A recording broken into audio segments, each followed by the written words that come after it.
Aujourd'hui, Statistique se demande, le Père Noël a-t-il déjà existé?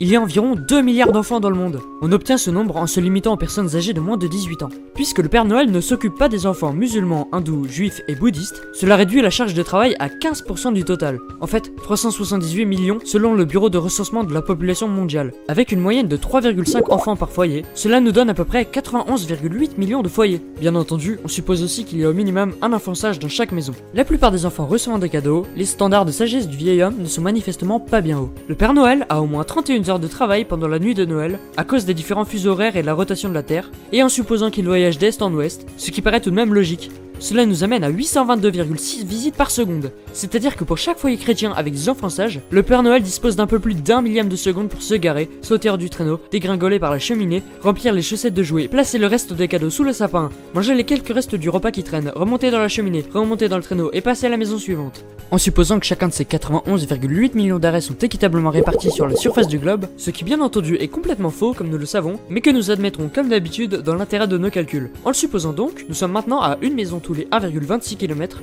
pour un voyage de 121 155 200 km, sans compter les voyages transocéaniques, les arrêts pour le fourrage des valeurs urbaines et pour faire ce que la plupart d'entre nous doivent faire au moins une fois toutes les 31 heures. Cela veut dire que le traîneau du Père Noël se déplace à une vitesse moyenne de 1040 km par seconde, soit 3000 fois la vitesse du son. Un renne conventionnel, donc non volant a priori, plafonne à 24 km par heure. Supposons toutefois que les rennes volants sont capables d'atteindre des vitesses supersoniques, grâce, disons, à l'effet de l'esprit de Noël. La charge pesant sur le traîneau est un autre élément intéressant de l'enquête. En supposant que chaque enfant reçoit en tout et pour tout un jeu de Lego de taille moyenne, avec un poids d'1 kg, le traîneau transporte alors environ 321 000 tonnes, sans parler du Père Noël qu'on a toujours décrit comme étant ostensiblement obèse. Sur Terre, un renne conventionnel ne peut pas tirer, disons, plus de 150 kg.